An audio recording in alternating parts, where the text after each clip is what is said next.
अस्सलाम वालेकुम स्टूडेंट्स, मैं हूं आपका टीचर मुजम्मल सैन गुलेजा। आज हम स्टार्ट करेंगे FSc mathematics chapter number 3 integration का एक्सरसाइज 3.8 है। नीचे मैंने अपना कॉन्टैक्ट नंबर लिख दिया है, ईमेल एड्रेस लिख दिया है और साथ में मैंने सबसे एंड में अपना यूआरएल लिख दिया है, उसका जो यूट्यूब का चैनल है मेरा। और ये केस सेंसिटिव है, एन स्मॉल है, ई कैपिटल है, ओ कैपिटल है, एम स्मॉल है और यू कैपिटल है। ये ऐसे ही लिखना है।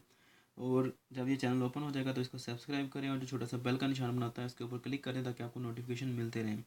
आज हम स्टार्ट करेंगे क्वेश्चन नंबर 14। डिफरेंशियल इक्वेशन दी गई है, इसका सोल्यूशन हमने फाइंड आउट करना है। इक्वेशन है y minus x into d Y by D x is equal to 2 into y square plus d Y by D x आ रहा है। तो सेपरेटिंग वेरिएबल का मेथड हमने यहाँ पर भी यूज़ करना है और इसको सॉल्व करना है। तो करते हैं स्टार्ट। सबसे पहले एक्स वाले एक तरफ और वाई वाले एक तरफ ले जाते हैं। ठीक है, तो ये वाई स्केयर है, इन दोनों को मल्टीप्लाई कर दें क्या हो जाएगा, 2 वाई स्केयर हो जाएगा। तो ये तरह आगे क्या हो जाएगा, -2 वाई स्केयर हो जाएगा इक्वल टू। अब उसके बाद क्या आएगा जी, x d Y by D x है, इसको दूसरी साइड पर ले जाएंगे तो ये प्लस हो जाएगा। यहाँ पर ऑलरेडी मौजूद है, ये 2 जो है इससे भी मल्टीप्लाई हो रहा है, इससे भी मल्टीप्लाई होगा।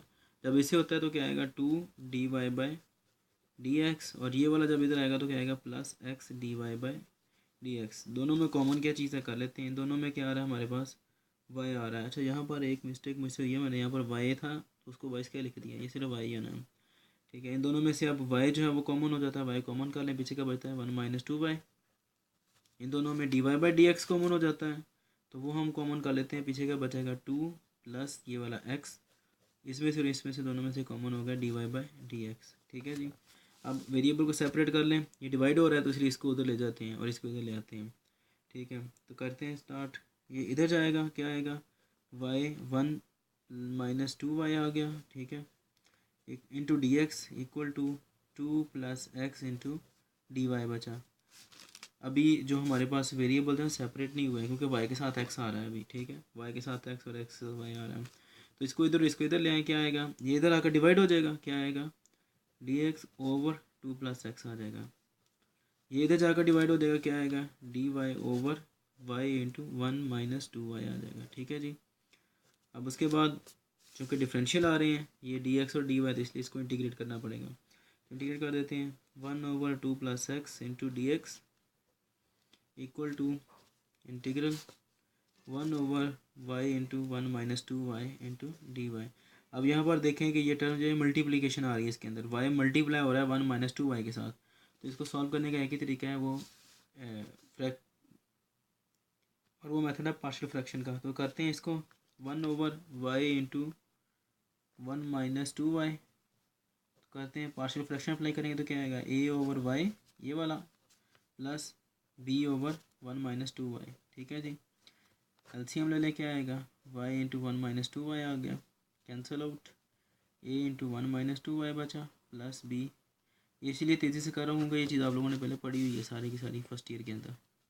a into 1 - 2y plus by आ गया, पुट कर देते हैं। अब इसी को ले लें, बेशक इसी को ले लेते हैं, 1 - 2y आ रहा है ना, 1 - 2y equal to 0 implies that 1 is equal to 2y implies that y is equal to 1/2। ये हमने पुट करना है किसके अंदर, इसके अंदर पुट कर देना है। तो क्या आएगा, 1 इज़ इक्वल टू, ए की वैल्यू क्या आ रही है अब, 1 - 2 और साथ में क्या आएगा 1/2। ठीक है जी, प्लस बी के साथ क्या आ रहा है, 1/2 आ रहा है। ये कैंसिल आउट हो गए, पीछे का बचा 1 बचा, 1 - 1 क्या होते हैं, 0। तो ये सारे का सारा 0 आ जाएगा, पीछे का बचा सिर्फ ये 1/2 b implies that b is equal to, इधर मल्टीप्लाई होगा तो क्या आ जाएगा, 2 1 2। तो ये बी की वैल्यू 2 आ गई है। नाउ पुट, अब ये y जो है इसको हम पुट करते हैं 0, ये वाला जो है y इक्वल टू 0 क्या आएगा, उसी के अंदर करना है इसको। आप इक्वेशन ए का नाम दे दें, in A put y is equal to 0 in A, क्या आएगा, 1 इज इक्वल टू, अब यहाँ पर रखते हैं, क्या आएगा, a इंटू 1 - 2 y की जगह पर क्या आ जाएगा 0 इक्वल प्लस b और y की जगह पर क्या आएगा 0। तो ये तो 0 हो जाएगा, 0 से मल्टीप्लाई होके ये भी 0 हो जाएगा, पीछे का बचेगा सिर्फ 1। तो a को 1 से मल्टीप्लाई करें तो क्या आता है, सिर्फ 1 ही आएगा। ठीक है जी, तो a की वैल्यू 1 आ गई, b की वैल्यू 2 आ गई है हमारे पास। ठीक है, अच्छा जी, तो अब हमने क्या करना है, ये जो दोबारा हमारे पास इक्वेशन आ रही है ये वाली, इसको लेना है हमने। दोबारा लिख देता हूँ, now 1/y into 1 minus 2y किसके इक्वल लिया था हमने, a/y plus b/1 minus 2y। तो इसकी जगह पर a की जगह पर क्या आ रहा है हमारे पास 1 आ रहा है, b की जगह पर क्या आ रहा था 2 आ रहा था, 1 माइनस 2y। तो अब हम कह सकते हैं कि ये वाली जो इक्वेशन आ रही है 1/y इंटू 1 माइनस 2y ये किसके इक्वल है, ये इस पूरे के इक्वल आ रही है। तो अब हम इंटीग्रेट इसको नहीं करेंगे, अब हम इंटीग्रेट इस सारे को करेंगे, ठीक है, क्योंकि इसके इक्वल जो आ गई है। Now integral 1/2 plus x into d x is equal to integral 1/y into 1 minus 2y, यही था हमारे पास। अब दोबारा मैं इसको एक बार लिख देता हूँ, सिर्फ इसलिए ताकि आपको समझ आ जाए कि किया क्या है हमने। इस सारे की जगह पर क्या रखा है हमने, ये सारे का सारा किसके इक्वल आ रहा है, ये सारा इसके इक्वल आ रहा है। तो हम रखेंगे 1/y plus 2/1 minus 2y into d y. अच्छा, अब यहाँ पर देखें 2 का डेरिवेटिव 0 है और 1 का डेरिवेटिव 1 ऊपर मौजूद है, ठीक है। तो हम क्या करते हैं, इसको natural log of 2 plus x लिख लेते हैं, उनके ऊपर डेरिवेटिव मौजूद है। x प्लस 2 लिख लीजिए, 2 प्लस एक्स एक ही बात है। इसका डेरिवेटिव इंटीग्रल क्या आता है, natural log of y plus इसका भी क्या आता है, अब ये देख रहे हैं 1 का क्या हो जाएगा, सॉरी एक y का हो जाएगा 1, 2 साथ में आ रहा है तो ये माइनस आएगा यहाँ पर। इसके लिए ये है, बस मैं यहाँ पर कर देता हूँ 2/1 minus 2y into d y आ रहा है। तो हम अब हमें अपने पास है यहाँ पर माइनस से मल्टीप्लाई करने पड़ेगा, natural log of y minus integral -2/1 minus 2y, ऐसे करना पड़ेगा सिर्फ इसलिए ताकि डेरिवेटिव कंप्लीट करना है। इसके डेरिवेटिव में -2 आता है, जबकि यहाँ पर सिर्फ +2 था, तो हमने माइनस से मल्टीप्लाई किया, तो इसलिए ये भी चेंज हो जाएगा, माइनस माइनस प्लस, ठीक है।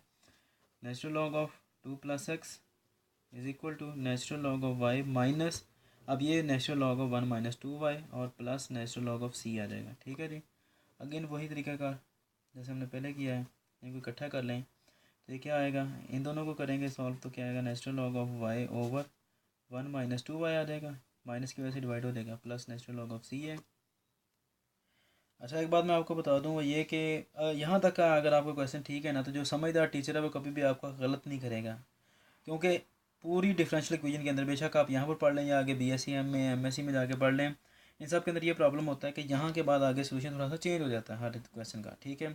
अब यहाँ पर natural log of c plus में भी ले सकते हैं, माइनस में भी ले सकते हैं। हमें चूँकि क्वेश्चन मैच करना है, उसका आंसर जो बुक में आंसर दिया गया है उसके साथ मैच करना है, तो इसलिए हमें यहाँ पर थोड़ी चेंजिंग करनी पड़ती है, हमें माइनस लगाना पड़ता है। और इस माइनस की कोई वजह नहीं है, कोई रीज़न नहीं है कि हमने क्यों लगाना है, ठीक है। सिर्फ बुक के साथ क्वेश्चन को मैच करना है आंसर को, इसलिए हमने करना पड़ेगा, अदरवाइज़ कोई रीज़न नहीं है इसकी, ठीक है। यहाँ पर हम plus natural log of c लिख सकते हैं, ठीक है, लेकिन चूँकि बुक के साथ मैच करना है इसलिए हमें माइनस लगाना पड़ेगा, ठीक है। क्योंकि इसको उठाकर इधर लेके आएंगे तो क्या बनेगा, natural log of x plus 2 है, ये माइनस है इधर आके प्लस हो जाएगा, नेचुरल लॉग ऑफ c आ गया, natural log of y/1 minus 2y आ गया।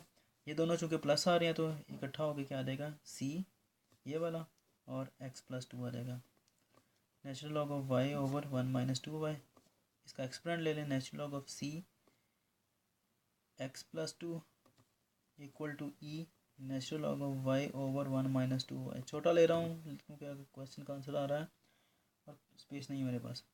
तो ये जब इसके ऊपर थ्योरम लगाते हैं तो ये कैंसिल आउट हो जाएगा, नेचुरल लॉग ऑफ ई, ठीक है, नेचुरल लॉग ई के साथ कैंसिल आउट हो जाता है ये वाला। पीछे का बचेगा c into x plus 2 equal to y/1 minus 2y। ये आंसर है, इसका सोल्यूशन है।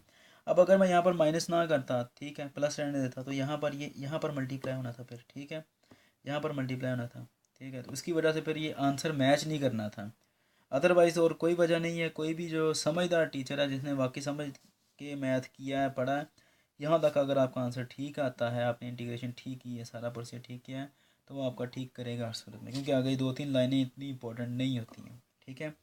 बहरहाल जो क्वेश्चन था उसका आंसर मैच करेगा आपकी बुक के साथ। यहाँ तक के लिए ठीक है, उम्मीद है कि आपको समझ आ गई होगी। अब इंशाल्लाह नेक्स्ट क्वेश्चन में आपसे मिलता हूँ, तब तक के लिए अपना ख्याल रखिएगा, मुझे दुआ में याद रखें, चैनल को सब्सक्राइब करें, वीडियोस को लाइक और शेयर करें ताकि बाकी लोगों तक भी ये पहुँचे। अब इंशाल्लाह नेक्स्ट वीडियो में आपसे मिलता हूँ। अल्लाह।